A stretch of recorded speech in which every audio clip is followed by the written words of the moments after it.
Whoa, here we go. We are live.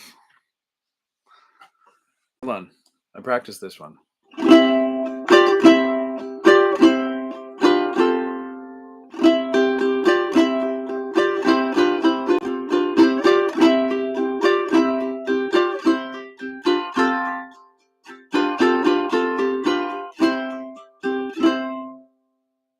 don't you guys give me a thumbs up if you can hear me there?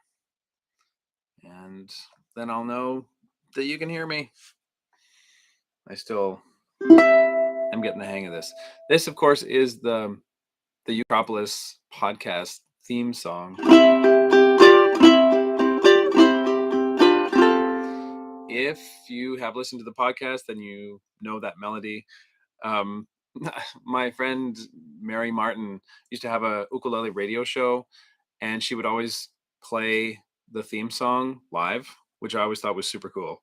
So this is my chance.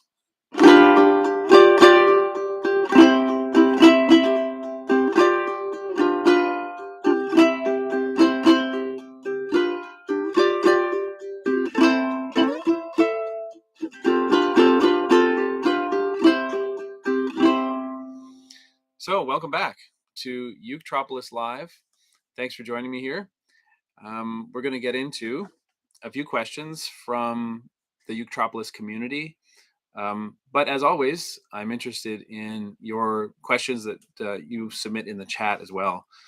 So don't be shy. Submit any questions.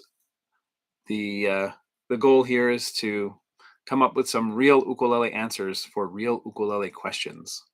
So if you have such a question, please fire away anytime, and I'll try to get to some chat questions along the way. So I picked out a couple of questions that I'd like to focus on today. The first question comes from a conversation I was having with a student named Deb. And Deb is working on Spring Song, which is a piece by the classical composer Felix Mendelssohn.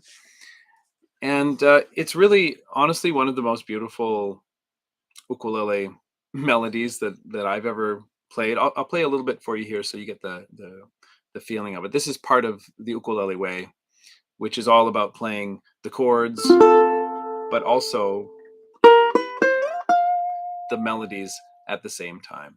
And Deb is enjoying this piece, but she was a bit confused by something that I think is very understandable. And I think many people would get confused by this thing. And so I kind of want to dig in on that, both for Deb's sake and also for your sake, if you're listening and you've found yourself in a finger twister before. So here's a little bit of Spring Song so you get the picture. It goes like this.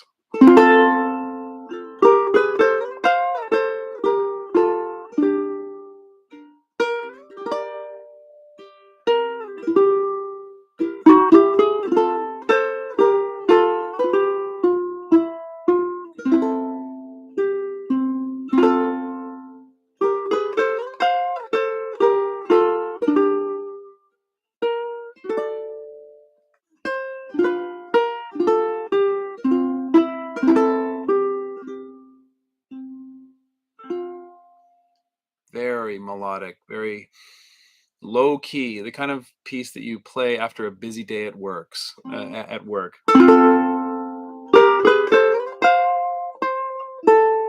Sounds even better when I'm in tune.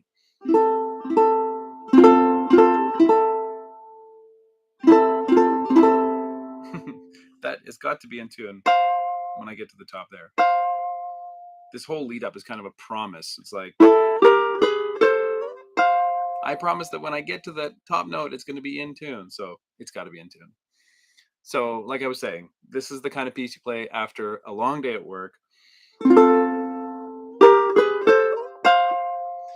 It's so soothing and melodic and lyrical, which is something we don't often explore with the ukulele. The ukulele is so good at rhythmic stuff.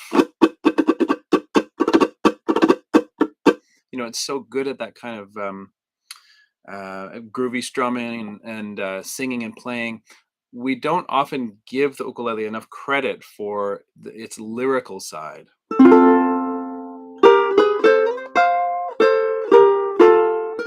And maybe we shy away from it because it's a little more challenging to make the ukulele sing than it is to make the ukulele dance. Ukulele loves to dance. It loves to do a little soft shoe, do a little tap dance, but it doesn't always love to sing. It loves to accompany us while we're singing, but when we ask the ukulele to sing, mm, it can be a little shy, and it it requires, I think, two things in order to get this singing lyrical quality. It requires us to have some real strength in the hand, particularly the fretting hand, and also to do a bit of planning. That's the part that I'm not super keen on. I'm more of a spontaneous person. I like to figure things out as I go. So the idea of planning a route through the fretboard ahead of time, uh, it feels like planning for a camping trip. I just want to figure it out as I go. The problem when you leave the planning to the moment is that every once in a while you will find yourself in a pickle, like a fretboard pickle, and it's too much to figure out on the fly. And there's one moment like that here that Deb and I have been talking about. I'm not going to read Deb's question because it's actually more of an ongoing exchange between us about fingerings, meaning which fingers of the fretting hand play which notes at what time. That's what fingering is all about. And specifically, this little moment here, where it goes from G minor to this D7 chord. And if you want to play along with me, the chords here are not that difficult. It's a G minor.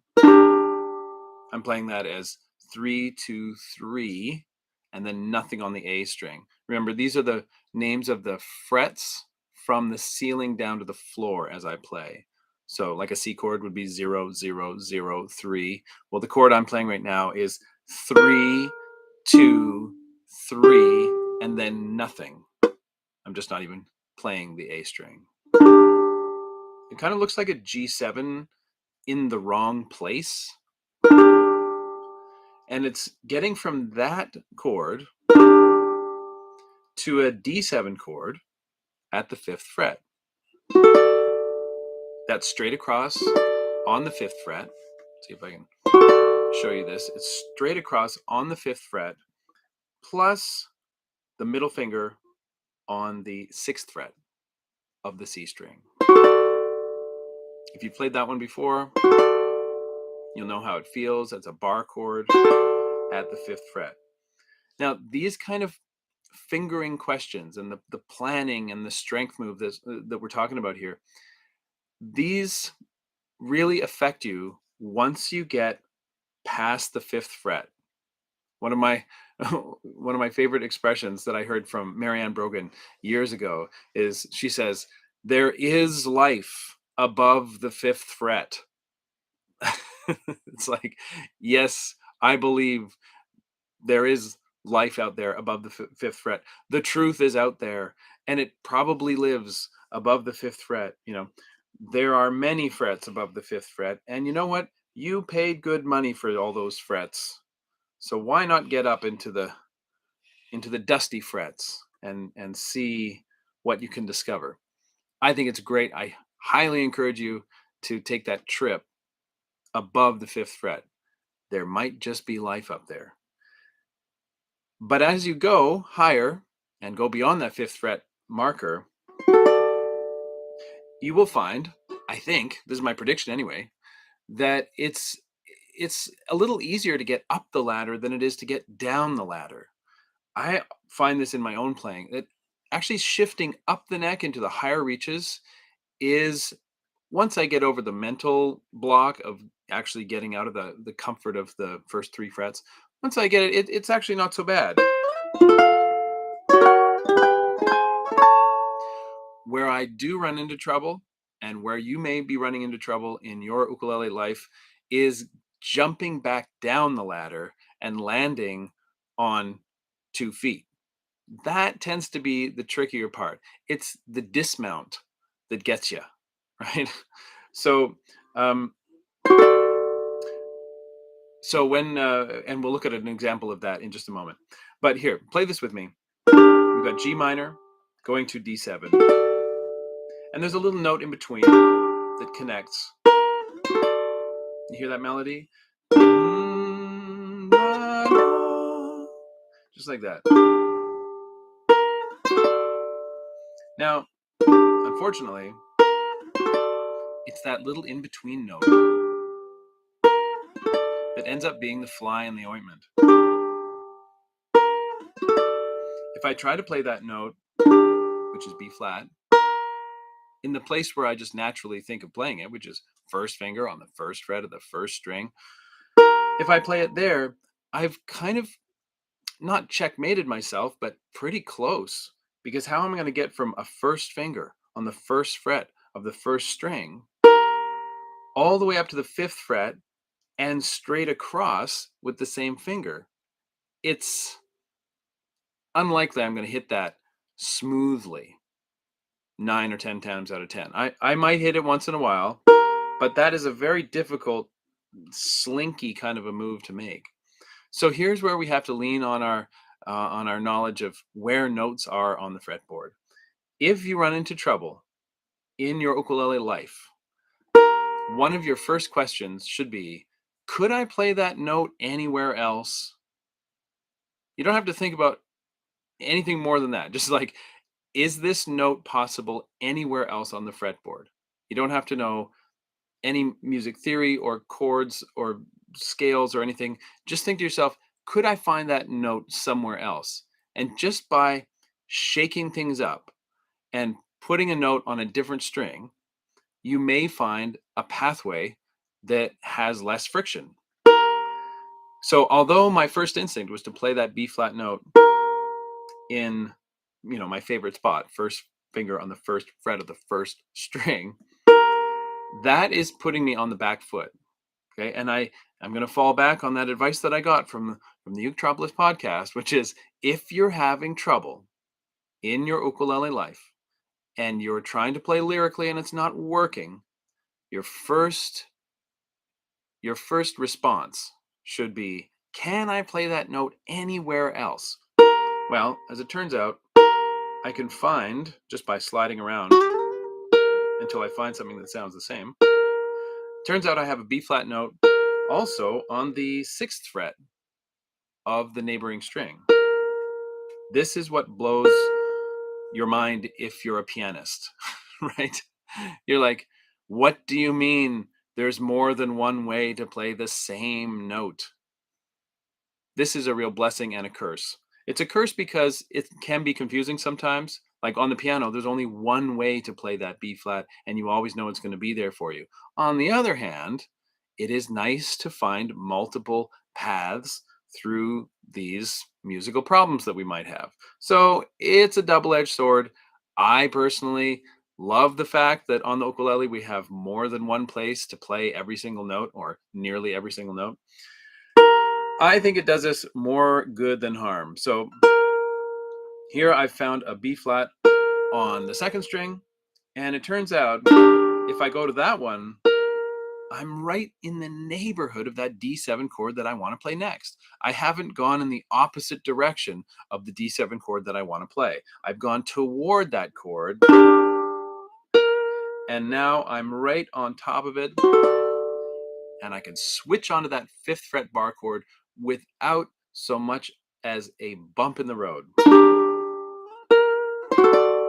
And I maintain that lyrical line that I'm so trying to preserve, that is so tenuous on the ukulele. I'm able to maintain that line just because I asked the simple question, can I play that pesky note anywhere else on the fretboard?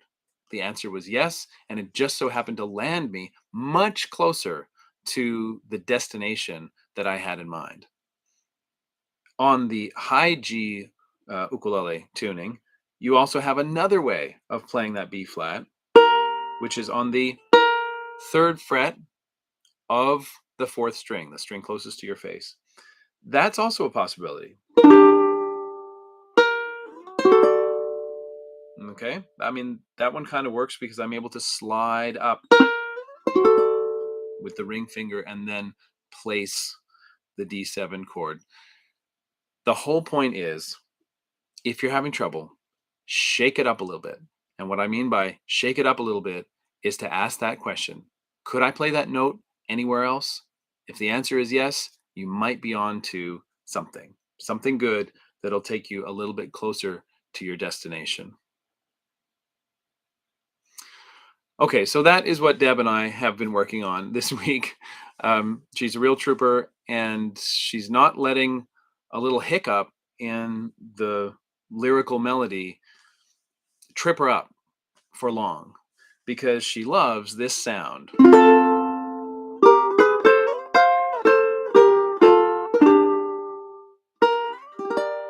And the sound is worth it.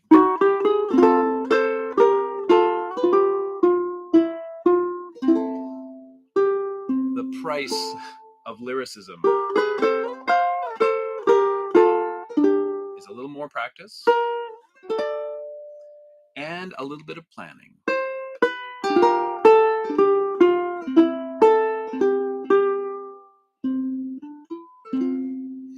But the benefits of going there, exploring beyond the fifth fret, and pushing the ukulele to sing when it would rather dance, the benefits of doing that are that it really opens up sort of a whole new musical area for you to explore. And that's a big part of what we do in the ukulele way, looking at these kinds of arrangements where we're not only juggling the rhythm and the melody and the chords all at once, but we're also doing that in these slower, more lyrical pieces, which really challenge you to make the ukulele sing. So way to go, Deb. Thanks for the not just question, but conversation. Thanks for sticking with it. And I hope that also helps some of you out there who are listening to this and wondering how to get out of a little pickle on the fretboard. And hopefully that might jog you out of that spot. So thanks, Deb. And you gone. So what do you think? I mean, that is something that I've talked quite a bit about in live workshops, and it is hard to do like on video, and it's even harder to do in audio. And you may have glazed over when I was talking about the, you know, third fret of the fourth string, first finger on the first fret of the first string. But what I'm saying there is true and good, and I hope that it helps you guys in some way with your own ukulele finger puzzles, because so often it comes down to that. Okay, so I'm just going to check um, if you have any questions. Now would be a great time to drop them into the chat. Um, Preferably questions about ukulele, um, not just about life itself. Uh, that would be a different kind of session.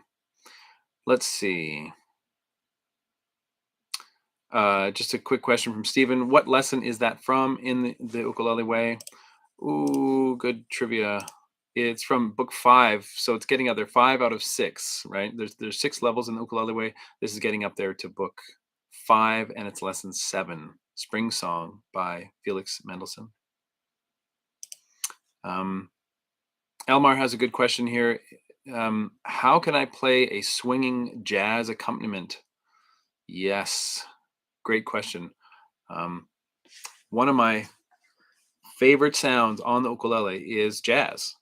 I love jazz on the ukulele. I love jazz in general, but I especially love jazz on the ukulele. I don't know. Correct me if I'm wrong, because I'm not a guitarist. But when I see jazz guitarists playing jazz, so often they're like halfway up the neck on their jazz guitar, and they're only playing 4 strings at a time because they like those voicings. And I'm like, aren't you just imitating the ukulele? Like, couldn't you just do that more easily on an ukulele and not have to schlep that big guitar to the gig every night? you know, I know that's an oversimplification, but still, so often jazz guitarists are trying very much to sound like ukuleles when they play their sort of their jazz chord progressions.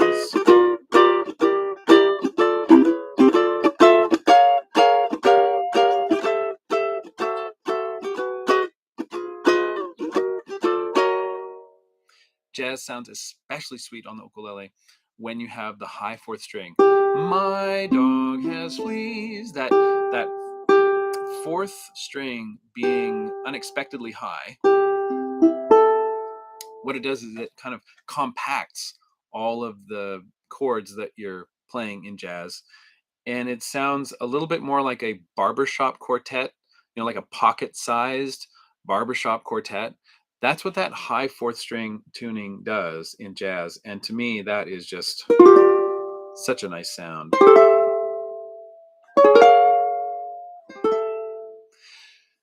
But going back to the question, how do I play a swinging jazz accompaniment?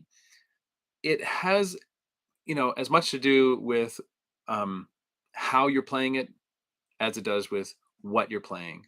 Um, I don't know exactly what song you have in mind that you want to accompany, but um, there could be any number of chord progressions that you might want to play. The one I tend to practice on most is what they call in jazz the 2-5-1.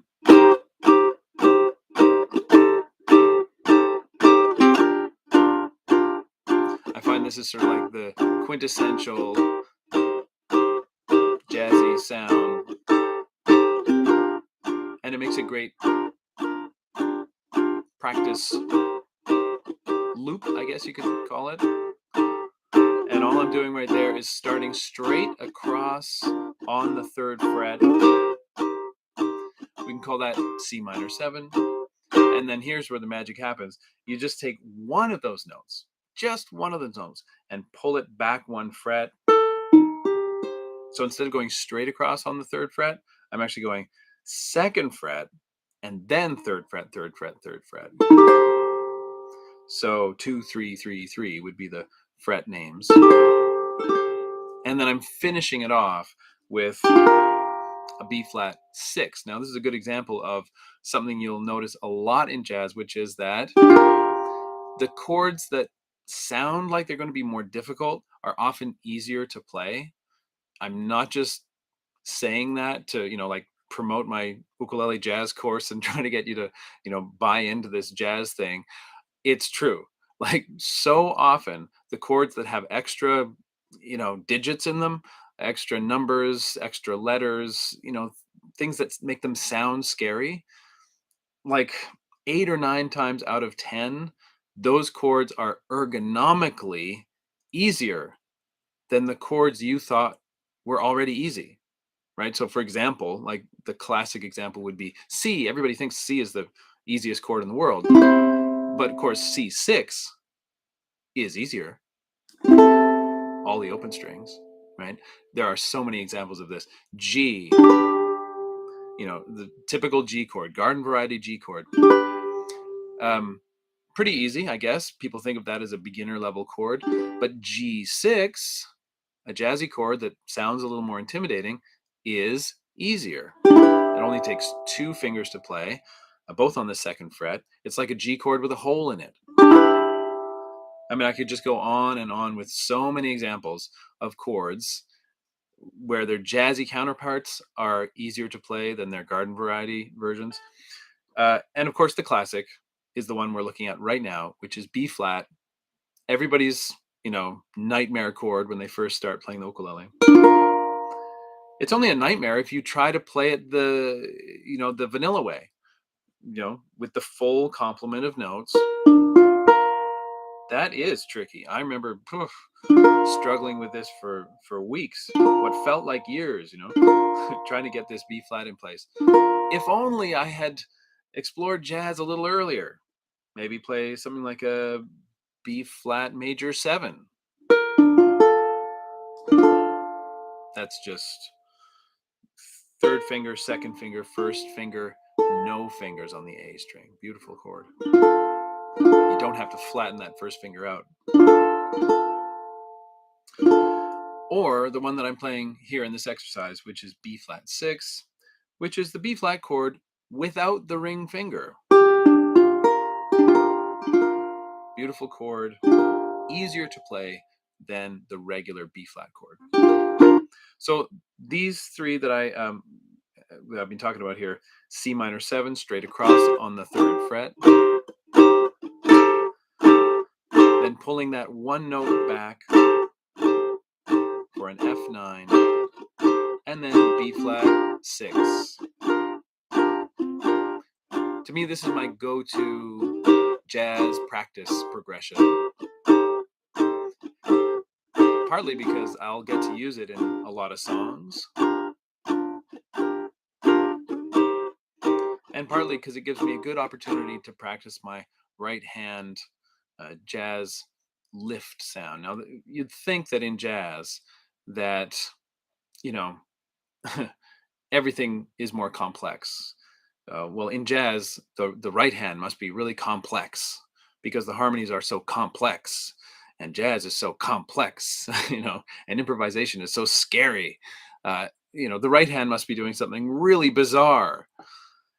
And in sort of a poetic twist of fate, it just so happens that the right hand is doing almost nothing.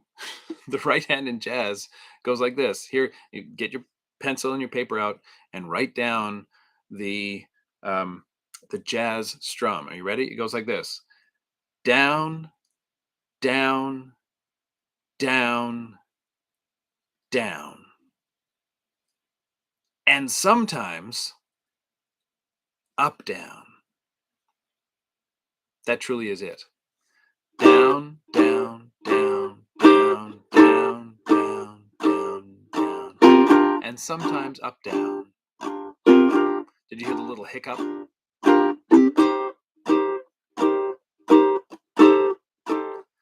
And that really is in the basis of getting a good jazz accompaniment. Keep it simple. Enjoy the fact that these chords are often easier to play than you thought they would be.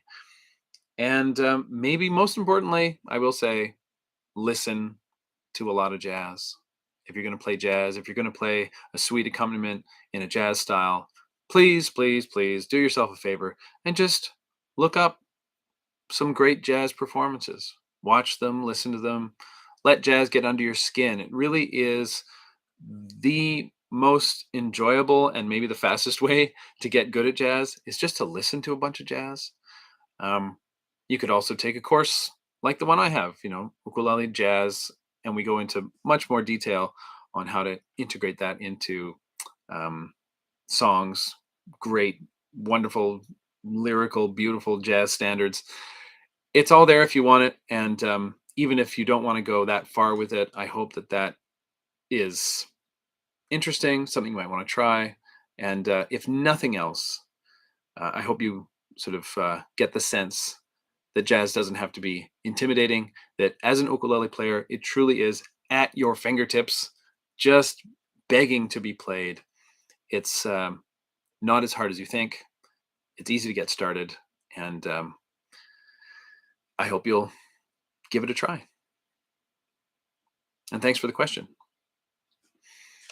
As Joe says here, my problem is loving all genres of music. Yeah, I hear what you mean.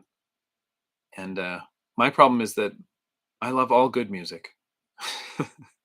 I love all the music I love. I really don't think in genres. And I think a lot of younger listeners, I look at my son, consuming music, and I think the younger generations, they don't think in genres the way even my generation did. You would go to the CD shop, remember those? And you would actually go to the genre that you were interested in. You would kind of like physically segment yourself from the genres that you weren't interested in.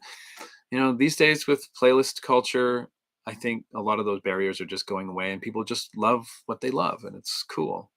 And the ukulele, The ukulele doesn't judge you for the music you love. The ukulele is like a dog, like like your best friend. It's just always up for whatever.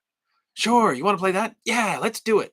You want to go to the park? You want to throw the ball? Yeah, you know, ukulele is like just like a musical golden retriever. Yeah, let's go. Let's do it. Not going to judge you. Just always there, happy when you get home. Come on, let's play. That's the ukulele. Just you don't need to take it for walks. It's pretty cool.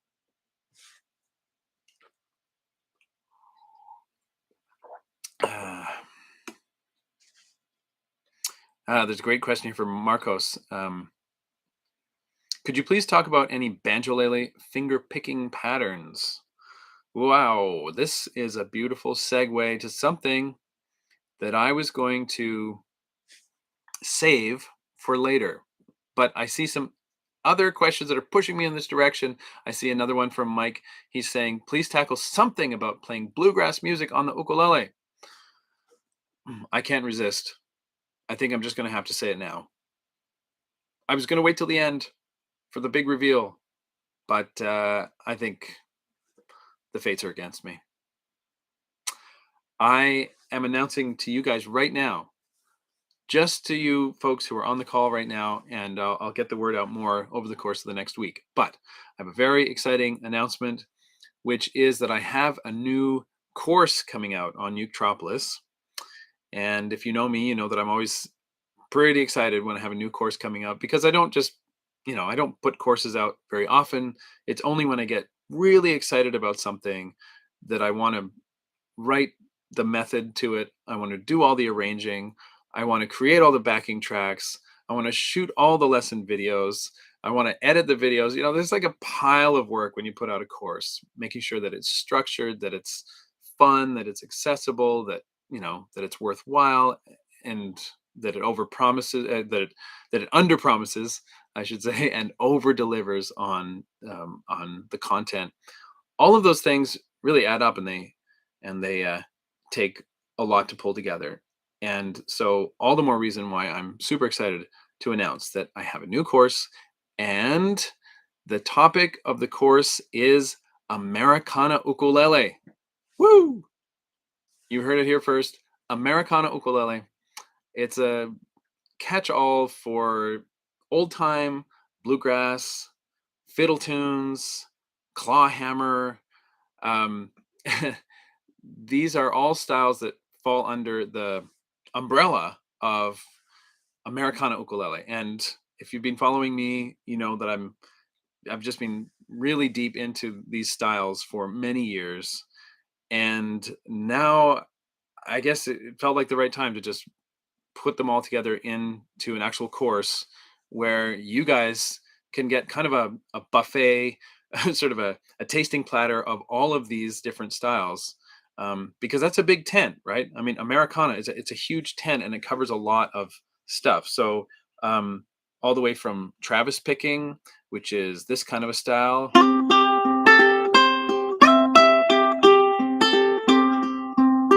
We would keep this thumb pattern going.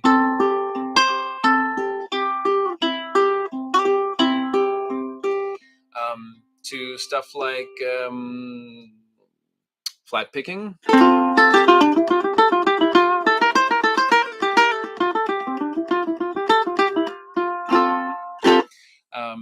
Claw hammer.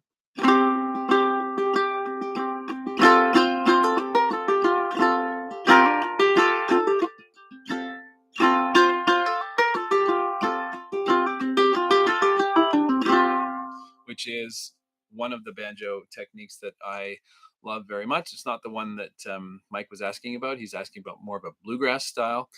And we do get to that as well in this course. I'm very excited about the bluegrass banjo adaptation for ukulele.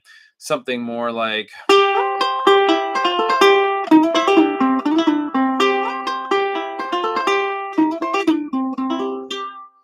Oh yeah, it's going to be super fun.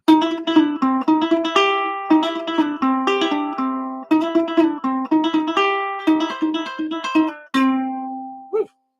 That is fun to play. I love those rolls. I mean, come on. It's just like it just wants to be done. It's a lot like we were just talking about with ukulele jazz. When you have that high fourth string on the ukulele, it does just really jive with a lot of the things that are done on banjo, whether that is claw hammer in the old time style or the more modern bluegrass style, innovated by Earl Scruggs and other people. It's that rapid fire, quicksilver kind of three finger bluegrass picking style. Well, that is just it's just ripe for the picking right on ukulele. It's right there at your fingertips. You just need a little bit of guidance and some arranging to get you into it. And so that's what Americana Ukulele is all about.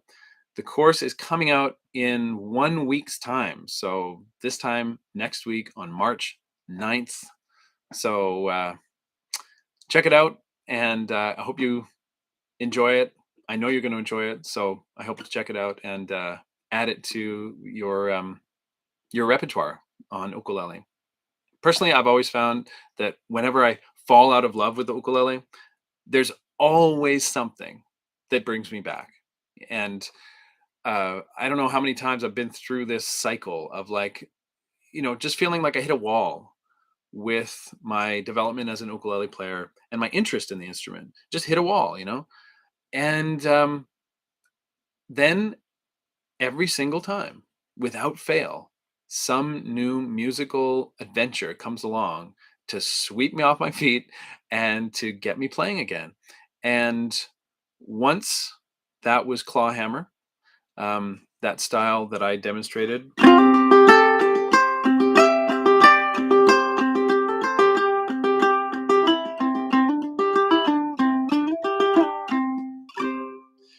That kind of an old time banjo sound.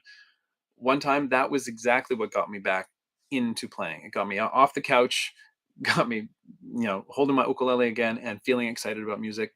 So hopefully, this course is that for you. It's a jolt. It's a new path. It's a new adventure, and yeah, I hope you'll join me because we're going to have a lot of fun together. Now, where was I? Thank you for that segue, but let's get back um, to a couple of questions here. Anytime, by the way, drop a question that you might have in the chat, and I'll be checking those again real soon.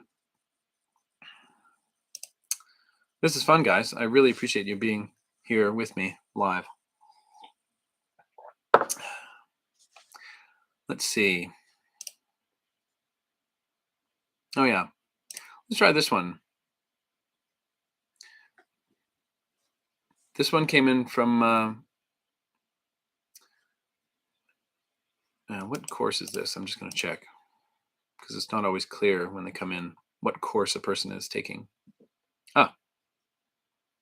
Okay, this one came in from Welf. He's working on the Ukulele Way, lesson 1 of book 3.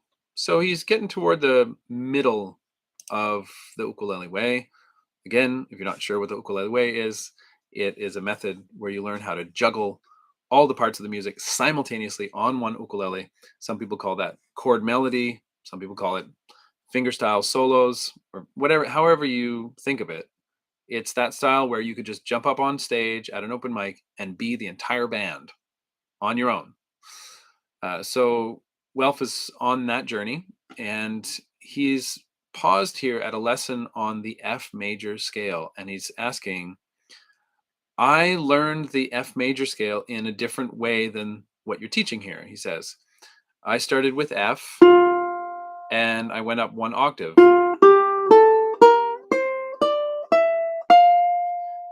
Following the music theory of how the scale is constructed. He says, that's not how you're teaching it here. And I'm sure you've got something in mind. So first of all, thank you for the vote of confidence that I do have something in mind, and there is kind of a method to the F scale madness. What Welf is referring to is that when I teach the F scale in the ukulele way, and most of the time that I teach the F scale.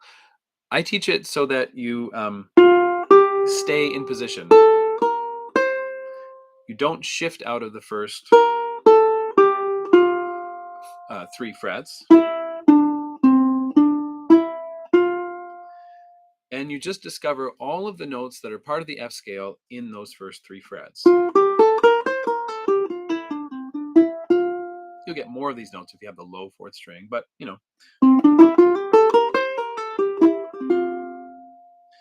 as opposed to going from F to F and just making it sound like a complete scale the way you might expect. And there's a couple of reasons for this. One is that fingering that leads you up the neck, shift, that leads you to a fingering that only really works once. It only works for that particular F scale in that particular position. So I'm always trying to teach things that are transferable, where you can take a concept and apply it in many different keys and styles. And that one fingering for F, the scale of F, doesn't really do that. It's just a one-time use. And so first of all, I'd rather teach things that are more transferable. By the way, I'm not saying don't learn the F scale this way. I'm just saying also try it the way I'm promoting here, which is where you stay in the first three frets, but it's more like you're finding a pool of notes rather than a string of notes. When you play all the notes that are possible in the F scale in that home position, you don't hear the scale in the usual way, but you see the pool of notes that's created by the F scale in that position. And that eventually leads to understanding that that is a movable scale pattern. And I could apply that movable scale pattern to any number of keys.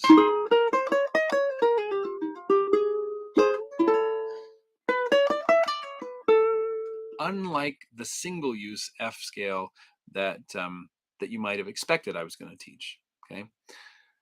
Now that's fine and good, and I'm not trying to set up an either or thing.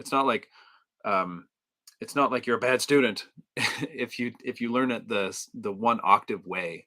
Not at all. I mean, learn them both. It's all good. But what I will say that came out of this conversation with Welf about this, I was thinking more about it. I think I was just like doing dishes after having this conversation, and I was just thinking about it, and I was kind of thinking a little bit about Peter Luongo, my longtime ukulele teacher. When I was a teenager, he often describes the ukulele fretboard in terms of north, south, east, and west. So, like north would be pointing up to the ceiling, south down toward the floor, east and west going up and down the fretboard. And I've always loved that way of describing the fretboard. And he often says, you really have to learn the fretboard in all directions, north, south, east, and west. I'm like, yeah, that really sounds good to me. That's a nice analogy. It feels approachable. It feels like, yeah, why wouldn't I want to explore all 4 points of the compass? As opposed to saying to somebody, you really should just go into the higher frets. uh, you know, and somebody's like, well, why? Why should I do that? But when I put it in terms of points of the compass, it feels like, yeah, I want to discover what's in all parts of the map. So I really like that analogy, and I guess I was thinking about that in the context of teaching, and it occurred to me that the north-south sort of axis of the fretboard, where you're going across the strings, staying in position and going across the strings, that is kind of the axis of memorization. And I don't mean this in a good or a bad way. I'm just saying that When you're moving across the strings, you're relying on your muscle memory. You're not thinking to yourself, I'm going tone, tone, semitone, tone, tone, tone, tone, semitone. You're not thinking it through. You're just going by feel, your muscle memory, and what you've done 1,000 times. That's traveling in that north-south axis across the fretboard. But when you start traveling east and west, in other words, when you are moving up a single string without crossing onto another string, this moves us into the realm of understanding. This is the axis of understanding the fretboard. It may not be always the most practical way to move around, but it takes what is sometimes hidden, the understanding of music that is sometimes hidden when we're crossing the strings, and it stretches it out. It kind of opens it up, like it unfolds the mystery of scale architecture and chord construction. And I think this is really important to think of these two axes on the instrument as being different, as offering different things. If you're a teacher, I think this is really, really critical that you make the most of this. And as a student as well, you can sometimes get yourself out of a jam by looking at the same scale on an on an east-west axis instead of a north-south. So let's take the example that we have here, um, which is the F scale.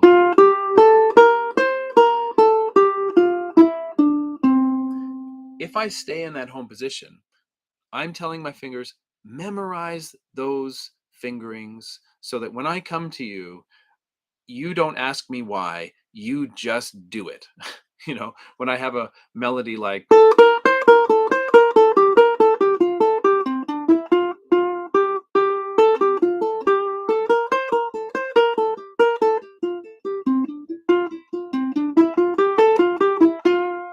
I don't want to be thinking to myself, tone, tone, semitone, tone, tone, tone, semitone. I don't want to understand at that point. I just want to be able to do it. This is a time for action. North south axis, crossing strings. This is all about action, just doing it. But if I wanted to unfold this and get a better understanding of what's going on, well, I might actually go on one string. I'm now moving up the E string, and I can see now the spacings between the notes. I can see that some spaces are big spaces, some spaces are little spaces. And now the structure of the scale is revealed by placing it on that axis. I might even practice, just for fun, my melody.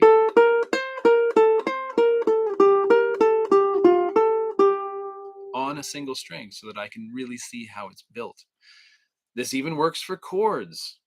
How many times has a student been confused by what I think is one of the classic confusions on the ukulele, which is why the C chord looks the way it does, but the C minor chord looks the way it does? Have you ever had people just stumble onto this and be like, why? Like, this does not make any sense at all. We know what a C chord looks like. 0, 0, 0, 3. Okay, I'll buy that. I'll buy that for $1. That's the C chord. Fine.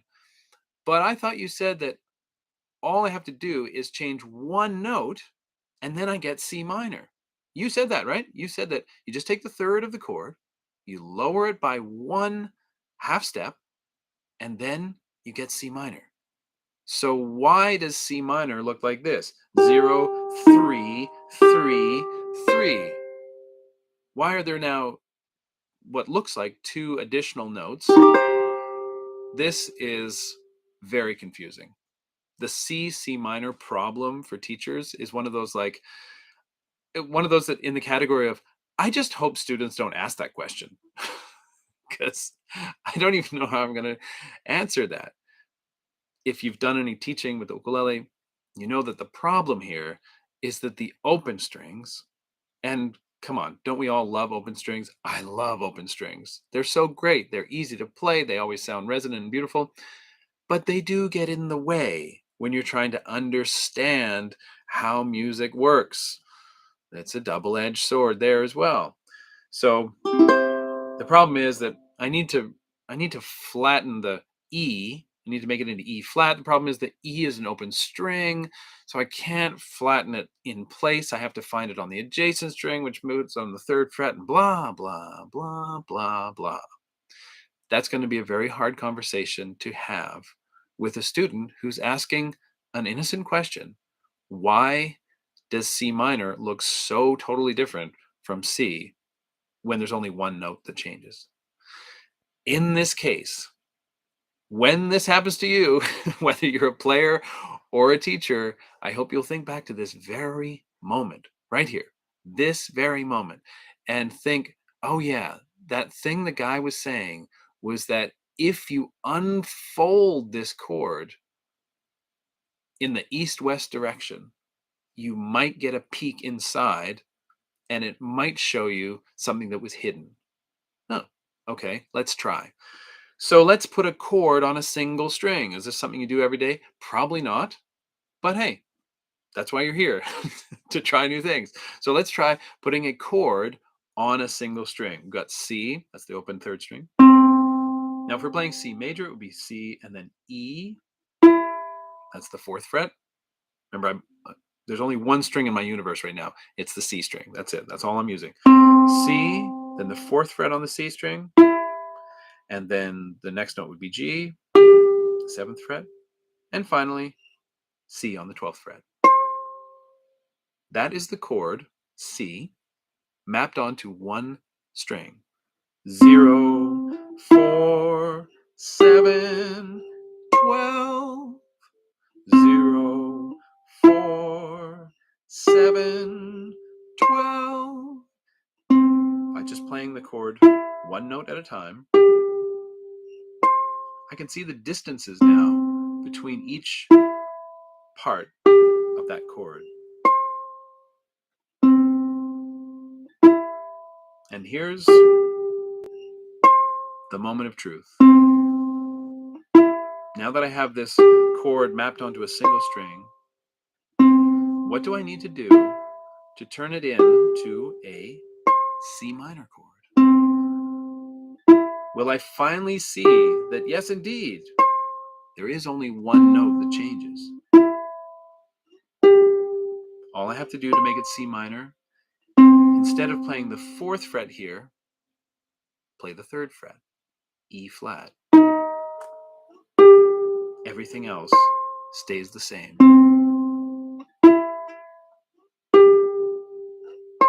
And the minor?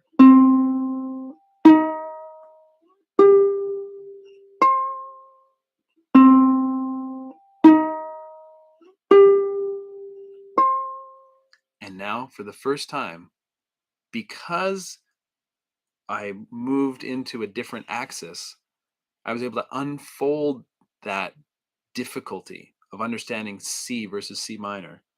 Take away all the string crossings, take away the confusion that comes from mapping this in the north-south direction. And by simply mapping that chord onto a single string, I could show my student that, yes, indeed, under the hood, only one note changes. That's the axis of understanding. I'm probably not going to play Flight of the Bumblebee, on one string, hunting and pecking and chasing the melody up and down like that. No, that's not a practical thing to do, but it is the axis of understanding. The other way, crossing the strings, is the axis of doing, the axis of practicality, the axis of memorizing and just doing it. Never mind why it works. I just want to play. But when I need to, I know that I can flip it and get into that place of understanding why things are the way they are. Yes, indeed. Well, that was fun. I kind of got into a real flight of fancy there, but I hope that helps, especially you teachers out there. I hope this strategy, because that's what it is. It's just one more strategy to have in your bag of tricks. And now hopefully you're not falling asleep at night going, boy, I hope they don't ask me about C and C minor tomorrow. Now you can be like, I really hope somebody asks me about C and C minor because I've got a way to talk about it that actually makes sense. Not just to talk about it, but to make it real, put it in their hands and show them how things work by unfolding the concept in that way. So, all good. Well, let me see. We are almost at the end of our time together. Um, I don't know. Does anybody have one more short snapper? Some kind of little question that you were thinking about? Mary says, "Now I know why you have that compass shirt, that design from 1879. That's the compass. I don't know if you've seen that one. It's like instead of north, south, east, west, it's GCEA on the 4 points. Yeah, good one." Danetta is asking about Americana ukulele. She said, "Where do I sign up?" You will be able to sign up at americanaukulele.com. It'll take you to Uketropolis. But if you go there now, you can see it coming together, but it's not actually ready for prime time. So I would wait until the launch day and then go to americanaukulele.com. Let's see. There's an interesting question here. Do your courses lend themselves to a person with low vision? I struggle trying to read, and zooming in gets most frustrating. 95% by memory.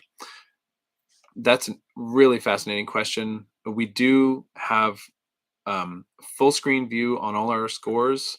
We also have in the full screen view a zoom, which I know may not be the perfect solution, but you can put the score full screen, zoom in. We also have a virtual fretboard, so you can see up close exactly the placement of every single note.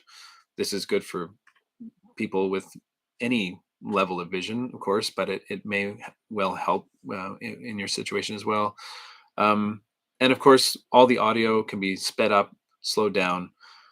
I think with all of those things combined, we've got pretty good accessibility there. But I'm always open to new ideas on that score too. So if you have ideas about greater accessibility for online music learning, I'm all ears. You can send me a message at uketropolis.com/contact.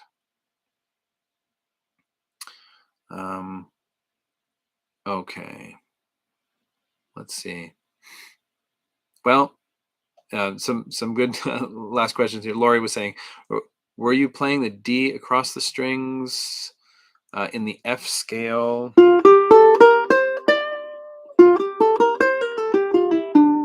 I'm not sure exactly which D note you're talking about. If you're talking about that fifth fret on the A string, then that's exactly where I was playing it. I can get there from the fifth fret starting point, or just by reaching it with the little finger up on the fifth fret there. As always, you can find me at uketropolis.com. Don't forget that I'm there pretty much every day, helping students, having the kind of conversations that have led to the questions that we're now discussing. Please go and be part of the, I guess, the ecosystem of learning that we have there, because that's what makes this all happen. It's really more meaningful when it comes from you guys. Real questions from real ukulele learners, and I can do my best to give some real ukulele answers. But ultimately, it comes from you guys. So whether you're taking a $1 beginner course at Uketropolis, or whether you're taking the Ukulele Way or Ukulele Jazz, or baritone ukulele jazz. Don't forget, we have a baritone course there too. Um, please be part of it, and make sure you leave your questions, because that makes Uketropolis go round. So, so thanks again for being here. Listen for the podcast. It'll be coming out. One more shout out, and that is to Uke Heads. I see some Uke Heads in the chat here today. Uke Heads have their second single, will be coming out in the next couple of weeks. So keep an eye out for that. Keep an ear out. It's called The Night. We have a really cool, just absolutely beautiful video to go with it. So watch out for that announcement. And of course, the most pressing release that's coming in the near future is Americana Ukulele. I'm very excited about that. 1 week from today. So I'll try to get the word out in 1 week's time. Set yourself a note, put a post-it note on your bathroom mirror, americanaukulele.com, 1 week from today, March 9th. I'll see you there. And thanks so much for being here with me again. We'll do it all again on the first Thursday of next month. Same bat time, same bat channel. Until then, take care and keep on strumming, guys. Bye for now.